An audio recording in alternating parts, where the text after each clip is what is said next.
vida deles tem lições importantes para nós, amém? Então, nós vamos ler,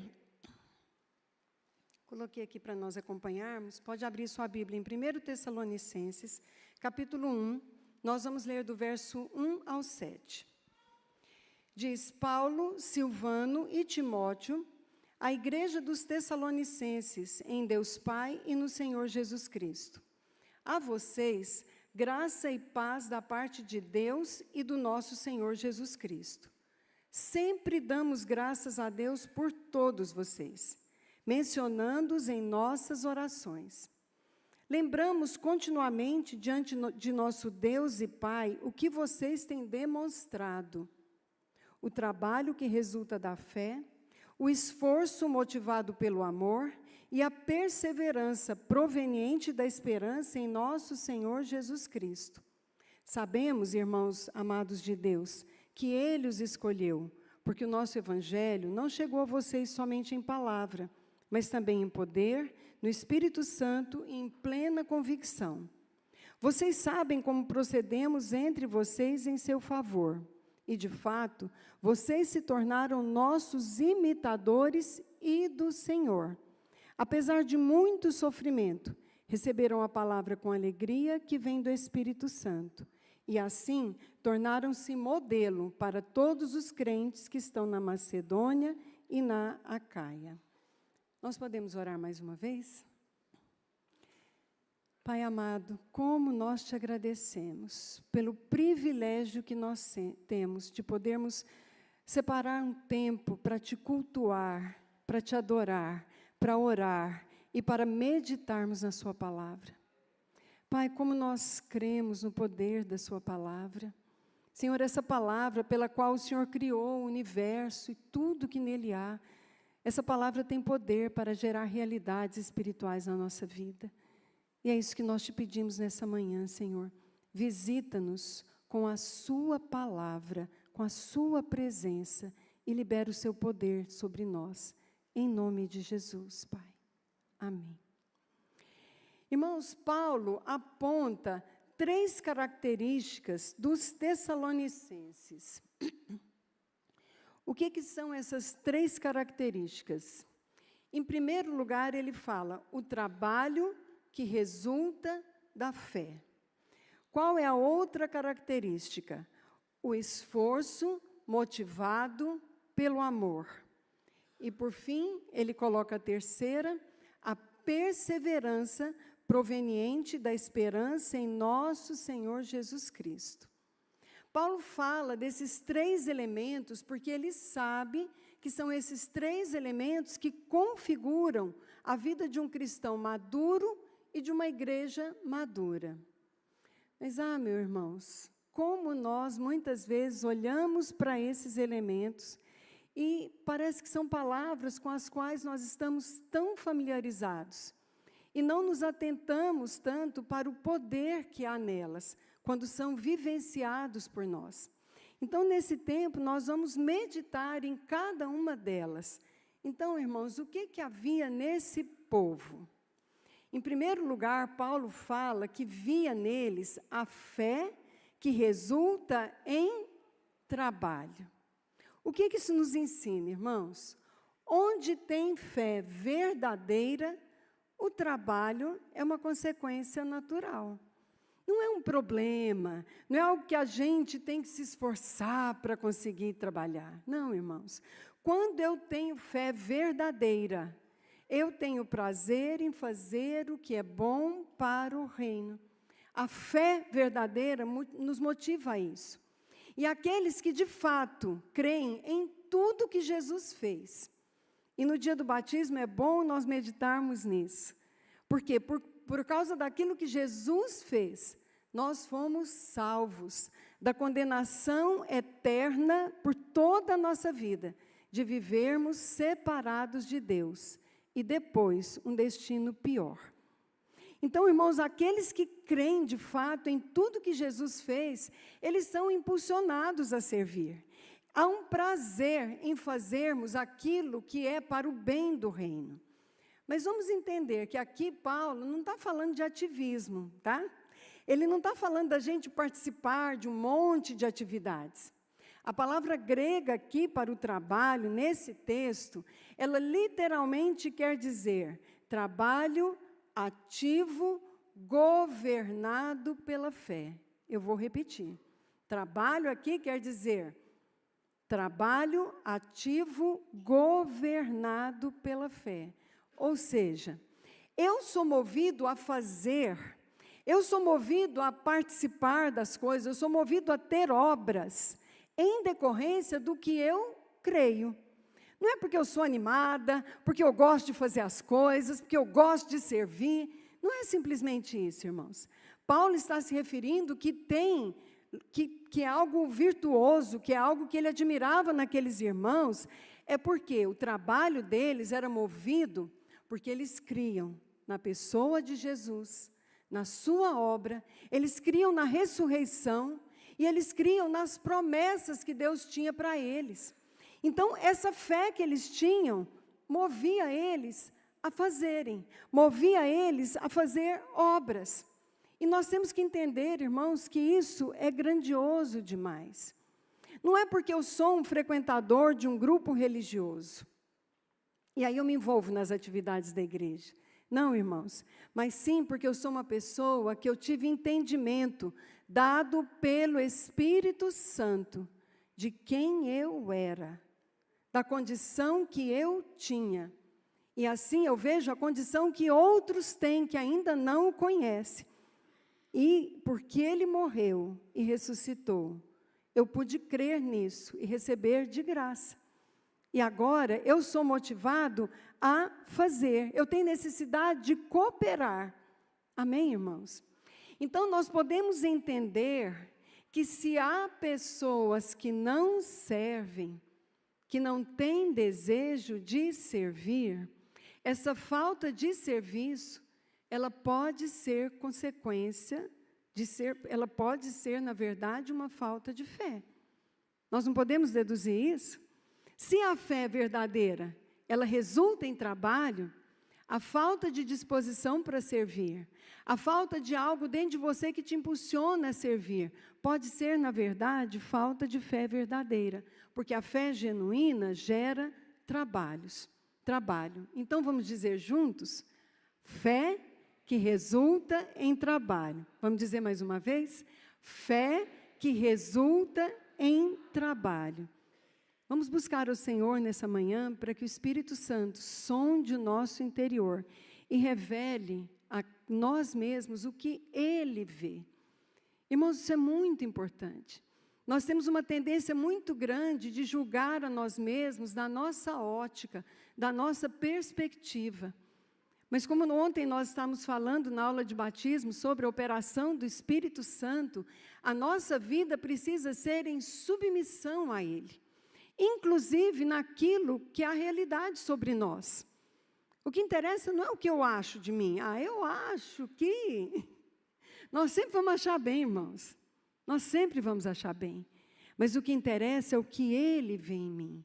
O Espírito de Deus está vendo em mim uma fé que resulta em trabalho.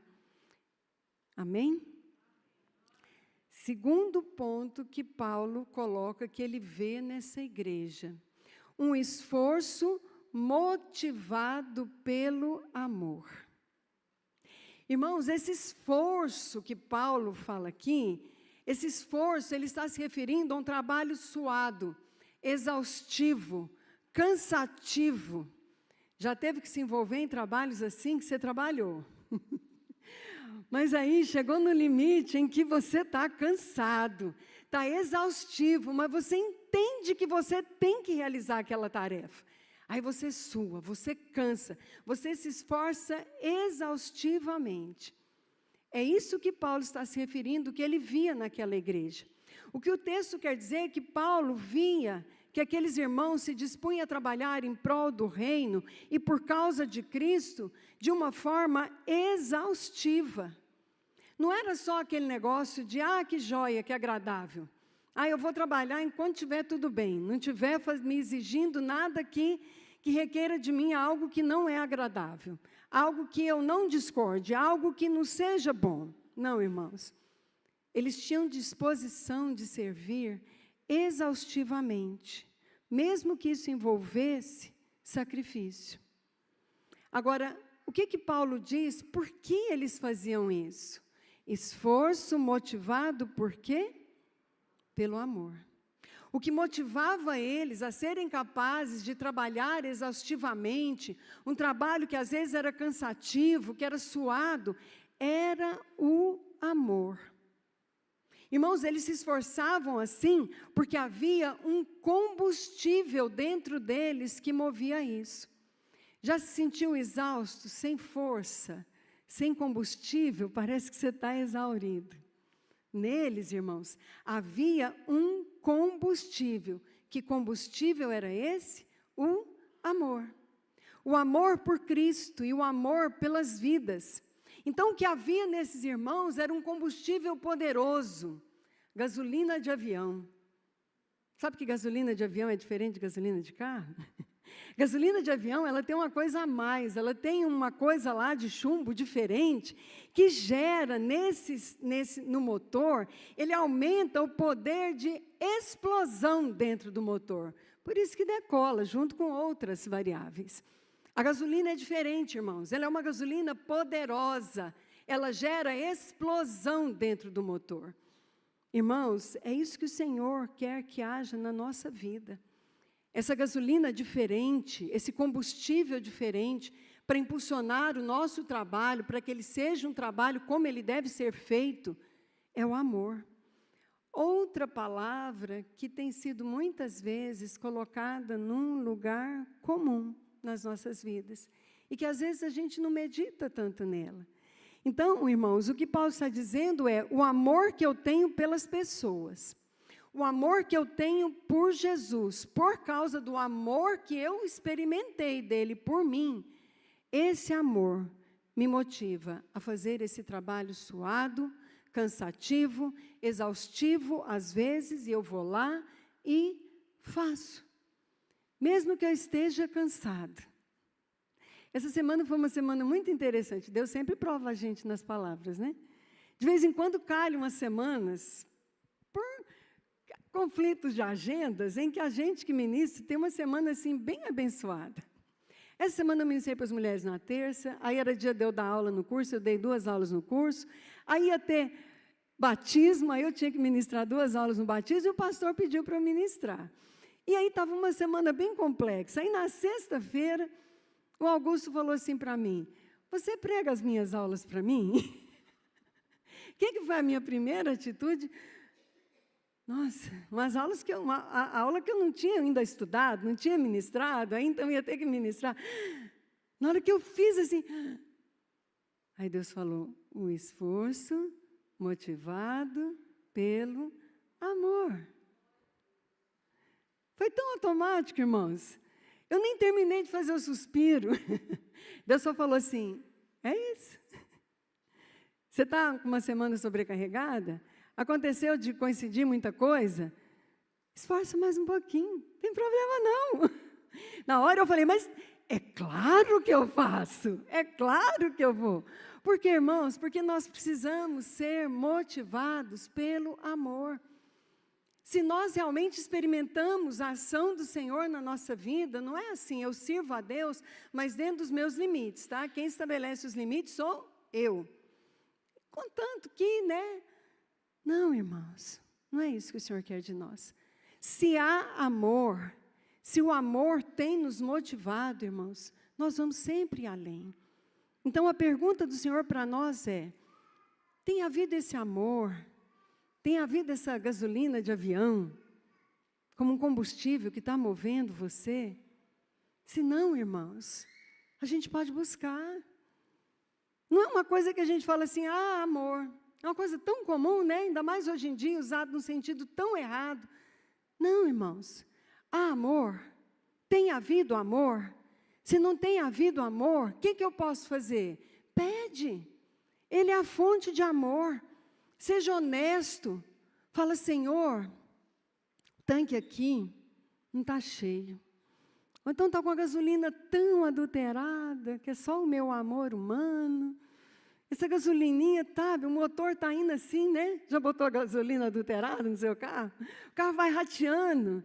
Senhor, eu preciso ser revestido dessa outra gasolina, Senhor. Eu preciso desse combustível que só pode vir do alto. Esse outro combustível, o amor de Deus, que pode ser derramado nos nossos corações. O que o Senhor precisa disso?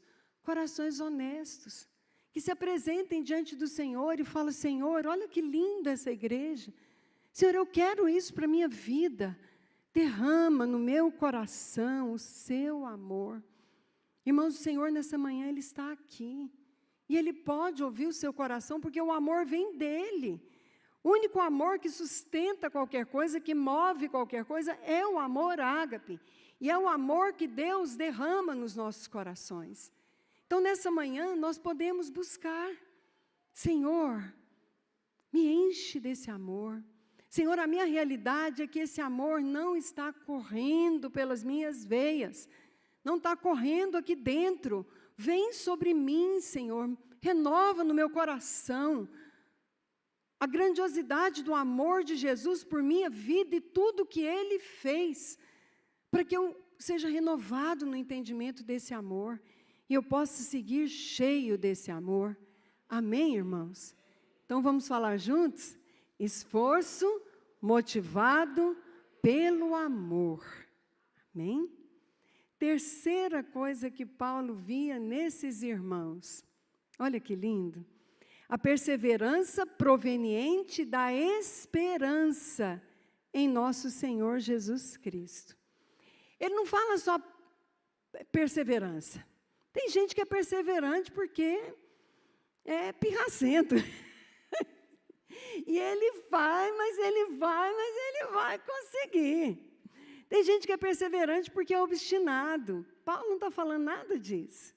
Ele está falando da perseverança proveniente da esperança em nosso Senhor Jesus Cristo.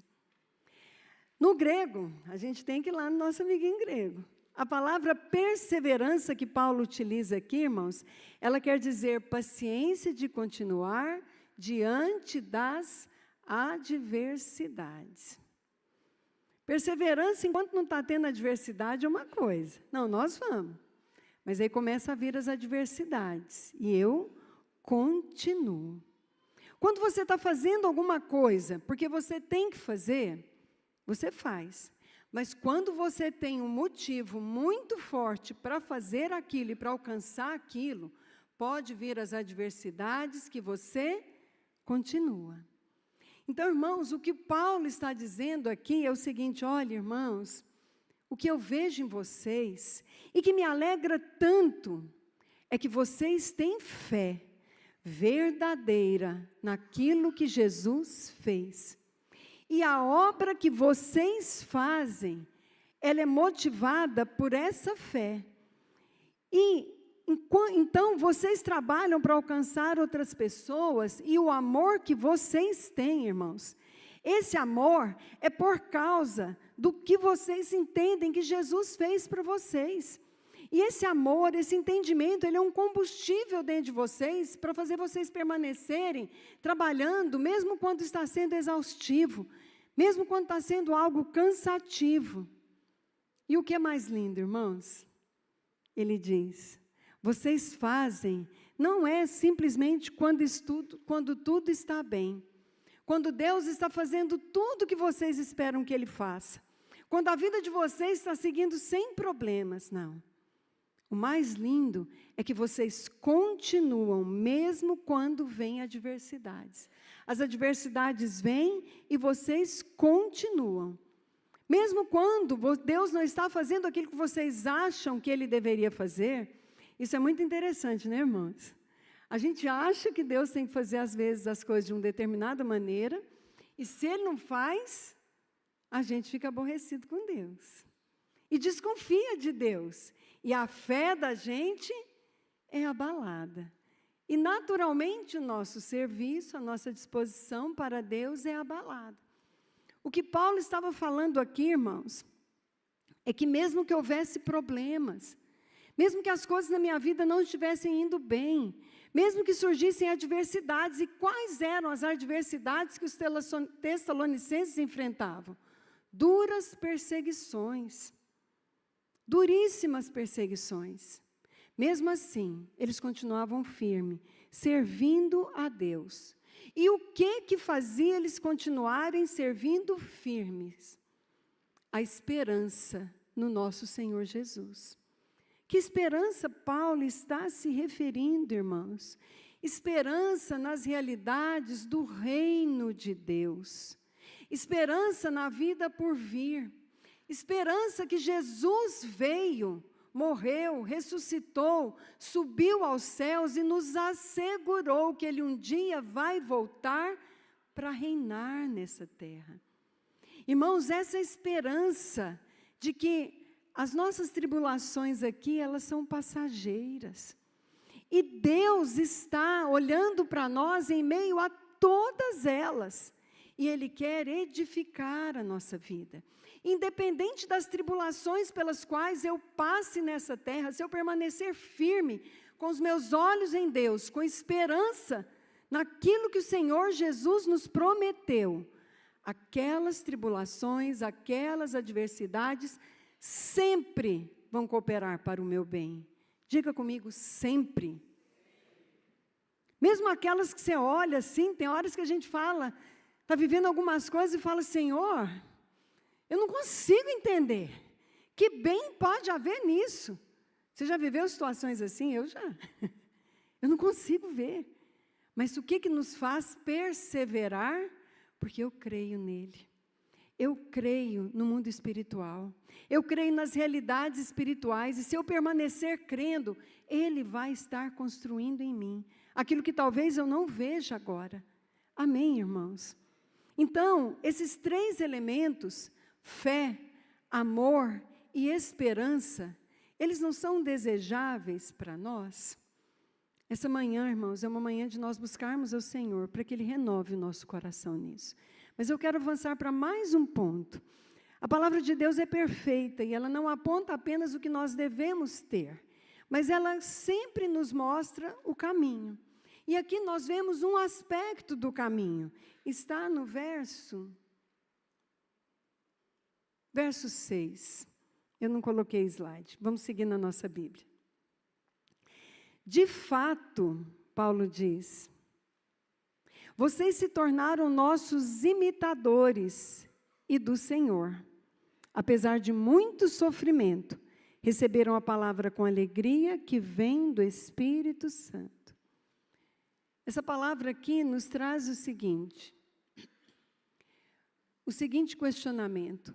Você tem um modelo aqui na terra para o qual você olha e quer ser como ele?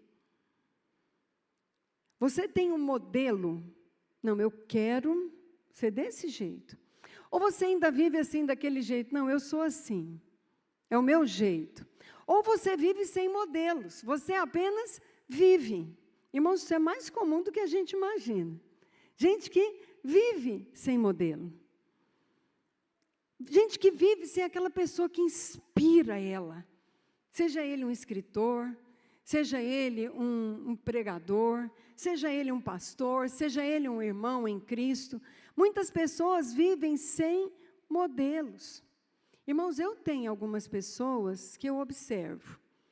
Tem outras que, para dizer a verdade, eu não olho muito para elas, não. Mas tem algumas que eu observo. Eu observo o modo delas agirem. Eu observo a maneira como eles reagem. Eu observo os hábitos dela, eu fico atento. Sabe para quê, irmãos?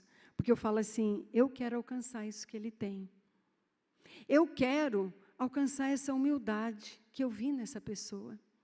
Eu quero alcançar essa disciplina que eu vejo que ele tem. Eu quero alcançar a mansidão que eu vi que fulano tem. Irmãos, nós precisamos ter modelos aqui na terra para nos conduzir a Cristo, porque Paulo colocou aqui bem claramente, vocês estão vendo? Vocês se tornaram nossos imitadores e do Senhor.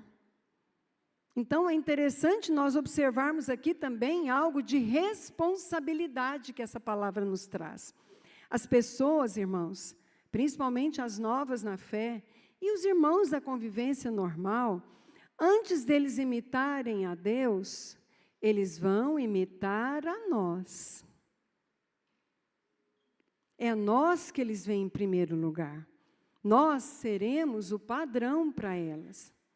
E a pergunta do Senhor para nós nessa manhã é: você tem sido um padrão de Cristo para as pessoas? Você pode olhar para as pessoas e falar assim: olha para mim e me imita, porque eu imito quem alcançou mais do que eu, e eu procuro com todo o meu coração, mesmo sendo uma pessoa imperfeita, mesmo tendo tantas limitações, eu procuro imitar a Cristo. Irmãos, isso precisa ser algo que é uma realidade dentro de nós. Você pode falar para as pessoas: me vejam de perto, pode ficar de olho em mim. Ou você é daqueles que faz as coisas e fala: nossa, ainda bem que não tinha nem irmão da igreja aqui agora, para me ver nesse vexame que eu dei, para ver o piti que eu dei, para ver a fiura que eu fiz. Irmãos, nós somos observados, há uma nuvem de testemunhas. Mas nós temos que ter, principalmente, entendimento de que nós somos o padrão. Nós precisamos ser pessoas que podemos falar assim: olhem para mim, como eu reajo, como eu uso o tempo, como eu me relaciono com as redes sociais, como eu me relaciono com o mundo digital, o bendito, maldito mundo digital desse tempo. Pode me observar,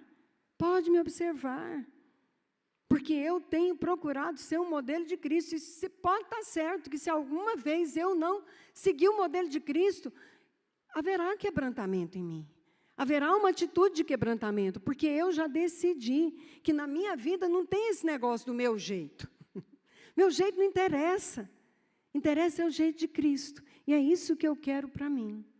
Irmãos, o mundo só vai imitar a Cristo depois que ele ver Cristo sendo imitado pela igreja. Irmãos, o mundo só vai imitar Cristo depois que ele ver Cristo na minha vida e na sua vida. Nós precisamos fazer essa escolha. Eu quero ser um imitador de Cristo. E aqui na terra, eu quero ter aqueles modelos que eu vou olhar e eu vou procurar alcançar o que eles alcançaram. Amém, irmãos? Então, nós não vamos nos estender nessa manhã. Eu quero falar para os batizandos que nessa manhã em que vocês vão descer as águas, que vocês desçam as águas com esse entendimento claro, dizendo: Senhor, eu estou aqui dizendo que eu morri para o mundo. Eu morri para a vida que eu tinha e eu quero ser o seu imitador. Que vocês desçam as águas dizendo: eu quero que o Senhor veja em mim o trabalho que resulta da fé. O esforço motivado pelo amor e a perseverança proveniente da esperança em Cristo nosso Senhor. E que essa seja a palavra de cada um de nós diante do Senhor nessa manhã. Amém, irmãos? Vamos nos colocar de pé.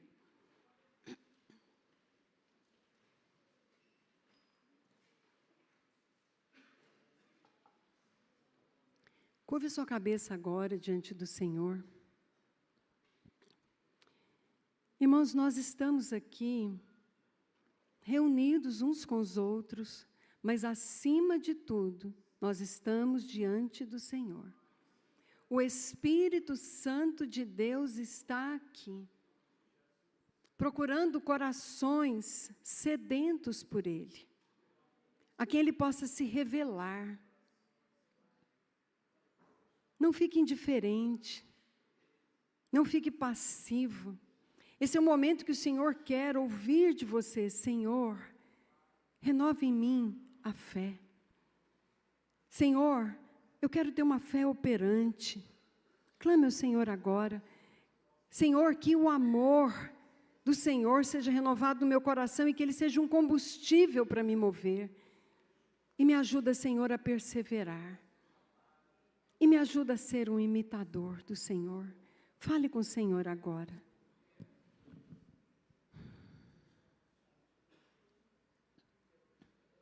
Oh, Jesus.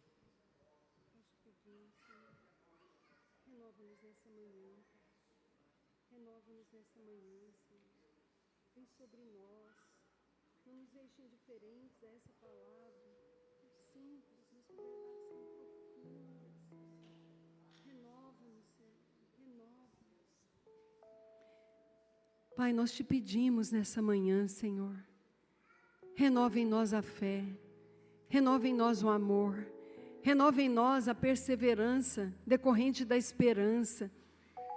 Pai, nós te pedimos, Senhor, diante dessa meditação tão simples, Senhor, tão singela, mas meditando em verdades espirituais tão profundas, Senhor, quando vivenciadas por nós, nós te pedimos, Senhor, renova em nós, renova em nós. Senhor, nós levantamos as nossas mãos para o alto, em clamor ao Senhor, clamando, Senhor, vem. O Senhor que é a fonte do amor. Senhor, renova esse amor nos nossos corações. Renova a nossa fé, Senhor. Não nos deixe apáticos. Renova em nós a esperança, Senhor. Esse mundo tenta tanto roubar a nossa esperança e não há esperança nesse mundo. Pai, remove dos corações falsas esperanças, aqueles corações que têm tido expectativas, esperanças em mudanças em governo, em pessoas, em partidos, em revoluções. Senhor, joga isso por terra e levanta os corações na verdadeira esperança, que é a esperança no Senhor, na sua obra, nas realidades espirituais e no porvir. Renova-nos, Senhor, nós te pedimos, e faz de nós verdadeiros imitadores de Jesus, em tudo que diz respeito ao seu santo caráter. Nós te pedimos, Pai, em nome de Jesus. Amém.